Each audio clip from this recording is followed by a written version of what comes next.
مستقبل الدنيا فيه خربانة على الآخر، والأمل بقى زي عملة صعبة، والنجاة دي مش حرب سهلة. وانت واللي باقي معاك من البشر محاصرين من كل حتة بالمحيط، ومفيش واحد فيكم واثق في التاني. كله بيبص لبعضه بعين الشك. سؤال هنا حلو بيطرح نفسه.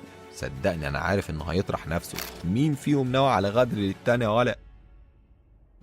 قصتنا بتبدأ في عالم مستقبلي وكئيب حبتين. وعلشان تفهم أنا أقصد إيه، عاوزك تتخيل معايا إنك عايش في مكان كل اللي حواليك عبارة عن مياه البحر والمحيط، طبعا بعد ما غرق أكتر من 90% من كوكبنا العزيز، وما بقاش في حاجة نعيش عليها كبشر غير جزيرتين بس. وبدل ما البني آدمين في وقت زي كده يقولوا بقى يا جماعة كده عيب، إحنا بننقرض، تعالوا نساعد بعض، قالك لأ، يلا بينا نتخانق على شوية الموارد اللي فاضلين.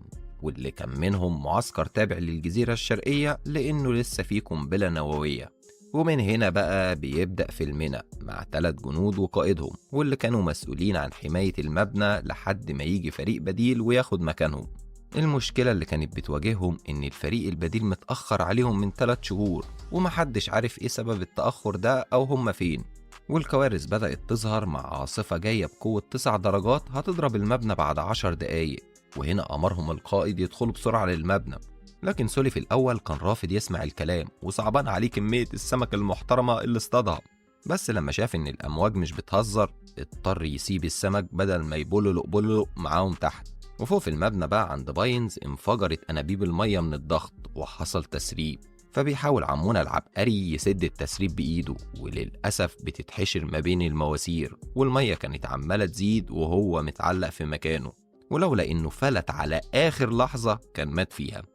وبعدها بيقعد كل الفريق في المبنى يدعوا إن الموضوع يمر عليهم بخير، والحمد لله العاصفة عدت والليلة خلصت بدون خسائر. لكن الصبح وكعادة الستات الكئيبة الجميلة من نوع كاسيدي بتقول لهم عندنا مصيبة، حصل امبارح تسريب من المفاعل النووي بسبب العاصفة، ولازم علينا من هنا ورايح ننزل في اليود مرة واحدة في الأسبوع على الأقل علشان محدش يتأثر بتأثير الإشعاع النووي. ساعتها رد القائد عليها انت لو فاكرة ان دي تبقى مشكلة يبقى انت لسه مش فاهمة حاجة خالص. الكارثة الحقيقية يا هانم ان كمية اليود اللي معانا هتكفينا لمدة شهر واحد بس، وتقريبا من نص الشهر هنبدأ نقتل بعض على مين اللي يعيش. اما عمنا باينز الرايق ابن الرايق كان ماشي بمبدأ احييني النهاردة واقتلني بكرة عادي، فسابه من الكارثة اللي بيحكوا فيها وراح لسوري يتخانق معاه على ان ازاي هذا اللعين ضيع مخزونهم من السمك وقت العاصفة. يا ابني انا معدتي حجرت من نوع الاكل الاوحد والموحد اللي انت ماشيين عليه ده. فكلمه من هنا على لعنه اهل من هناك، دخل القائد في الموضوع علشان يهدي النفوس، وطلب من سولي يجي معاه للسطح فوق.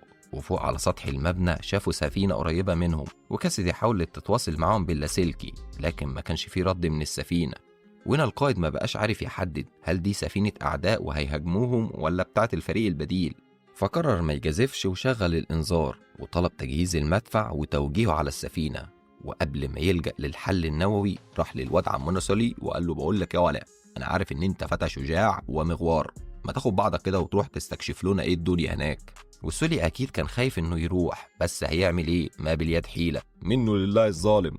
المهم إن هناك لاحظ سولي إن السفينة تقريبا مهجورة ومفيش فيها أي أثر للحياة، فبلغ القائد بوضعه الحالي وقفل اللاسلكي بسرعة علشان ما يجذبش انتباه حد بصوته. وأثناء تفتيشه في السفينة اكتشف إن المحركات مش شغالة من شهور، لكن اللي لفت انتباهه أكتر وجود 4 شنط على متن السفينة، وكأنهم بتوع الفريق البديل اللي كان المفروض يجي مكانهم. وفي نفس الوقت حاول القائد يتواصل مع سولي، لكن العبقري كان قافل اللاسلكي بحنكته، فما كان من القائد إلا إنه راح لكاسدي وأخد منها الجزء الثاني من مفتاح السلاح النووي، وكان على وشك إنه يدمر السفينة قبل ما بيظهر سولي على الخط وقال له استنى يا عم الحاج أنا كويس وقف ضرب. وبالمناسبة السعيدة دي عندي ليك 4 شنط هنا، عايزهم ولا سيبهم لصاحب نصيبهم؟ فأمروا القائد إنه يسحب السفينة بالقارب ويرجع بيها على القاعدة، ورفض يرجع المفتاح تاني لكاسدي لأنه شايف إن التردد في الأوامر العسكرية أسرع طريق للهلاك. باختصار ما ينفعش يرهن حياتهم على حسب هرموناتها إيه النهاردة. بعدها نزل الفريق كله لليود لأن المفاعل النووي كان اشتغل وحصل منه تسريب.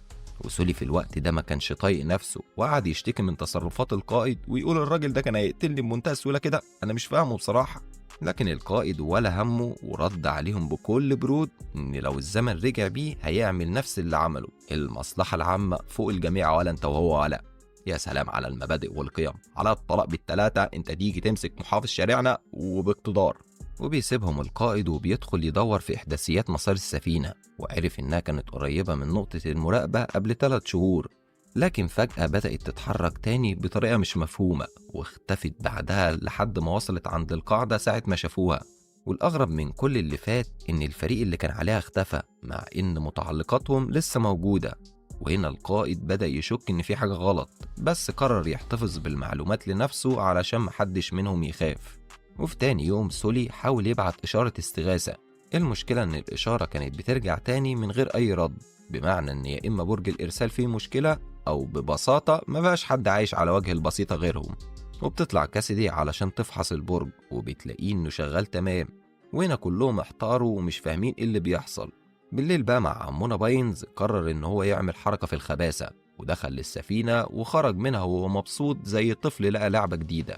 وراح لسولي وقال له أخيرا هنقدر نرجع للوطن من تاني ولا، وحريق السفينة ممكن يتصلح. فسولي بيروح جري وهو مبسوط يبلغ كاسيدي بالخبر هو كمان، لكن رد فعلها وكلامها كان بارد جدا، خصوصا لما بتقول القائد مش هيوافق نسيب الموقع من غير حماية. ومن إحباطها والتشاؤم اللي هي عايشة فيه قرر سولي يفكه من كل جلد الذات ده، ونزل مع باينز يشغلوا محرك السفينة. وبالفعل اشتغلت المحركات وطلعوا من السفينة وهم مبسوطين بنجاحهم وإنهم أخيرا هيقدروا يرجعوا. لكن فرحتهم لم تكتمل، خصوصا لما بيقابلوا القائد وقال لهم برافو شاطرين والله يا حبايبي، يلا بقى فككوا كل الأجزاء المهمة من السفينة، خلينا ندخلهم للمبنى بسرعة. حاول سولي هنا يقنعه إن يا فندم دي آخر فرصة قدامنا قبل العاصفة الجاية، هتدمر السفينة كلها يخرب بيت دماغك.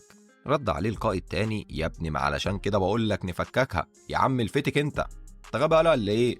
وطبعا سولي وباينز أصروا إنهم مش هينفذوا الأوامر، وحجتهم كانت شوية كلام عبيط زي الديمقراطية والتصويت. فالقائد ما عندوش وقت للهزار، خصوصا إن العيال دي بدأت تتمرد كتير في الفترة الأخيرة، ووصل الأمر إنه يهددهم بالمسدس، يا ينفذوا الأوامر يا يخلص عليهم. وفعلا نفذوا الأوامر وهم مش فاهمين ليه الراجل ده بيعمل كده، أو هيستفيد إيه أصلا من قعدهم هنا. يعني خلاص هي حياتهم بقت مرهونة بالمبنى ده. على أي حال شوية ورجع القائد وفاجئهم لما قال إنه موافق على العودة وطلب الاستغاثة، بس بشرط صغير، وهو إن 2 يفضلوا للحراسة و2 يرجعوا للوطن، والقائد تطوع هو وكاسيدي يفضلوا في المبنى. سولي هنا وفي لحظة درامية حاول يقنع كاسيدي إنها تغير قرارها أو حتى تاخد مكانه هي وترجع، لكن بنت الخرتيتة بتدغدغ قلبه لما قالت بص يا سولي، الحقيقة اللي انت لازم تعرفها، أنا عمري ما حبيتك، انت كنت مجرد تسلية وشوية وقت فراغ بقضيهم، وخلاص قضيتهم وراحوا الحال سابلهم، حل عن دماغي بقى. وخرج من معاها سولي وهو حزين والدمعة هتفر من عينيه، سحقا للنساء هذا المبنى. وعلى الفجر صحيوا كلهم على صوت الإنذار بسبب إن في سفينة ظهرت على الرادار، والقائد كعادته أمر بتدمير السفينة فورا. لكن كاسيدي بدأت تشك لما لاحظت إن السفينة ثابتة ومش بتتحرك، ولما دققت أكتر بتكتشف المفاجأة إنها تبقى نفس السفينة اللي كانوا المفروض يرجعوا بيها.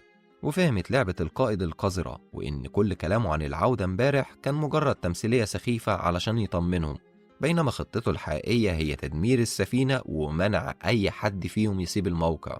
وتحت عند باينز وسولي عرفوا هم كمان إنها سفينتهم، ورفضوا تنفيذ أوامر القائد اللي بدأ يفقد أعصابه وخرج المسدس وهددهم من تاني، وعلشان يثبت إنه مش بيهزر ضرب نار على ودن باينز. فسولي واللي شاف إن الوضع ممكن يوصل لكارثة قرر إنه يضغط بنفسه ويدمر السفينة، وبكده أملهم الوحيد في العودة راح في خبر كان. بينما باينز وهو في حالة صدمة وذهول هجم على القائد وكان في نيته يقتله، لكن القائد رفع المسدس عليه وصرخ ارجع علاء، على الطلاق اضربك بالنار علاء. وقبل ما الأمور تتطور أكتر من كده كاسيدي كانت أسرع وخبطته بالطفاية على دماغه وقع فاقد للوعي، وبيسحبوا القائد وحبسوه في المخزن تحت، وبترجع منه كاسيدي مفاتيح السلاح النووي. وفي وقتنا ده كان كل الفريق مش طايق يسمع اسم القائد حتى، اللي بسبب قراراته الغبية احتمال كبير يكملوا اللي باقي من حياتهم هنا في الموقع، خصوصا باينز واللي كان كرهه تعدى كل الحدود وقال محدش يدي للكلب ابن الكلب ده جرعة اليود. لكن وعلى عكسه عمنا سولي كان عنده طيبة قلب شوية، ونزل للقائد وكان معاه أكل وقرر إنه يسمع له رغم كل اللي حصل. فبدأ يحكي القائد عن إن الفريق البديل اللي كان المفروض يوصل من 3 شهور حصلت معاهم حاجة غريبة أجبرتهم يغيروا مسارهم واختفوا من بعدها من على السفينة. وحاليا القائد شاكك إن في حد من الفريق هو اللي عمل كده علشان يضمن استمرارهم هنا في الموقع. ونصح سولي إنه لو عايز يعرف مين الخاين يبقى لازم يفحص السجلات ويشوف مين فيهم كان عنده نوبة حراسة في اليوم ده. بنسيبنا منهم ونروح لواينز اللي كان غرقان في أحزانه على مراته وبنته، وبدأ يشرب ويحاول ينسى. لكن الموضوع جه معاه بشكل عكسي وبقى مسطول طحينة ومش شايف قدامه. وفجأة وهو في حالته دي قرر يهاجم كاسدي ويسرق منها المفتاح السلاح النووي. فبتجري البت اللي اتخضت من اللي بيعمله على سولي وقالت له الحقني، المجنون ده ممكن يعمل فينا مصيبة. وعلى ما بيوصلوا المكان باينز كان خلاص هيدخل الباسورد ويدمر المكان بيهم، قبل ما بيقنعوا الولا سولي ان الحياة حلوة يا راجل للي يركبها. ايه ده كده وصل على النبي. وبعد ما باينز فاق من حالته اعترف انه كان رايح يقتل القائد علشان ينتقم لهم، لكن اللي شافه ان القائد اختفى من المخزن. فجري بسرعة سولي على غرفة الحجز ولقى فعلا ان القائد كان هرب من فتحة الشباك. وبالرغم انه هرب كان لسه الولا سولي مشفق عليه لان احتمالية نجاته في وسط البحر ده كله شبه معدومة. وبيرجع يفتش في متعلقات القائد وبياخد باله من دفتره اللي كان مكتوب فيه إحداثيات تغيير مسار السفينة. وفي اللحظة دي بتدخل كاسدي وعينيها مليانة ندم وبتقول له بص أنا آسفة على كل الكلام اللي قلته قبل كده، لكن صدقني أنا كنت مضطر أقول كده علشان تقبل ترجع وما تضيعش حياتك هنا يا مغفل. وبعدين بتضيف على فكرة في عاصفة جاية بعد كام ساعة، لازم نتحرك بسرعة أنا وباينز ونروح ننبش في حطام السفينة ونشوف إذا كان فيها حاجة تنفعنا أو لأ. وسولي هو كمان قرر يستغل الوقت ويروح يسحب شباك السمك بدل ما يضيعوا تاني، خصوصا بعد اللي حصل آخر مرة وباينز كان هيقتله فيها. لكن المفاجأة الكبيرة لما بيرفع الشبك لقى فيها إيد جثة طالعة مع السمك، ولما سحبها بالكامل اكتشف إنها جثة القائد بعد ما مات برصاصة في دماغه. وهنا سولي استوعب إن القائد ما هربش من الأساس، لأ ده في حد قتله وخلى الموضوع يبان كأنه هروب. وشكوا على طول راح لباينز لأنه كان أول شخص اكتشف اختفاء القائد ده، غير إنه كان ناوي يقتله من بدري. فبسرعة طلع للأرشيف وفتح ملف باينز، واللي اكتشفه كان صدمة بجد. باينز كان بيعاني من أمراض نفسية قبل انضمامه للفريق، لكنه اتقبل بس معاهم بسبب مهارته العالية. والخوف بدأ ياكل في سولي لأن لو تخميناته صح وكاسدي دلوقتي مع باينز يبقى أكيد حياتها في خطر. فخرج يجري يبص عليهم ويشوف إيه وضعهم، وشاف فعلا إن القارب راجع وهو عليه شخص واحد بس. والمفاجأة إن الشخص ده كان كاسدي. وفضل سولي واقف مصدوم، وقبل ما يسأل عن أي حاجة كاسدي سبقته بالكلام وقالت انتحر، باينز انتحر، كان فاكر البلاستيك وحطام السفينة سمك، نزل يعوم معاهم غرق. وقرر هنا سولي إنه ما يواجههاش على طول، وعمل نفسه مصدق وكملوا الهيخو هيخو وكأن الأمور طبيعية. ما هو أصل في الحقيقة سولي كانت اتضحت ليه الصورة كاملة وقت ما كان في الأرشيف واكتشف إن يوم تغيير السفينة لمسارها كانت نوبة حراسة كاسدي. وفي تاني يوم بنشوف سولي وهو واقف قدام القنبلة النووية وبدأ تشغيلها، لكن فجأة بتدخل كاسدي وهي مصدومة. انت بتعمل ايه يا ولا؟ هنموت يخرب بيت أبوك. لكن سولي كان لا أرى لا أسمع لا أتكلم. لا ثواني، هو هيتكلم عادي. هيقول لها كل حاجة يا بنتي لازم تنتهي النهاردة، طبعا بعد ما وجع عليها المسدس. وبتحاول كاسدي تهديه لكنها شافت ان الاسلوب ده مش هينفع معاه، فقررت انها تكشف كل اوراقها. وبتحكي انها تبقى جاسوسة للجزيرة الغربية، وان مهمتها من البداية كانت الوصول لمفاتيح القنبلة النووية. بس المشكلة كانت في الفريق البديل اللي هيبدل معاهم. فأخدت جهاز الإشارة على القارب وخرجت للبحر علشان تضلل طريقهم، وبعدين بتخلص عليهم وهم مش عاملين حسابهم. وبتعرف سولي إن ما كانش قدامها أي اختيار تاني، شعبها كان في خطر ولو ما عملتش كده كان مصيرهم الهلاك. أما القائد فكان اكتشف حقيقتها، وعلشان تخلص منه بدأت تطلعه في دور الشيطان، وبعدها قتلته وفبركت قصة هروبه، وكل ده كان علشان تحمي المهمة. سولي هنا كان بيبص لها وهو مصدوم وحاسس بالخيانة. قال لا طب واحنا وكل كلامك ليا، طب وخوفك عليا كل ده في الفاضي؟ بترد عليه كاسدي والدموع في عينيها إنها أسفة، بس فعلا ما كانش قدامها أي اختيار تاني.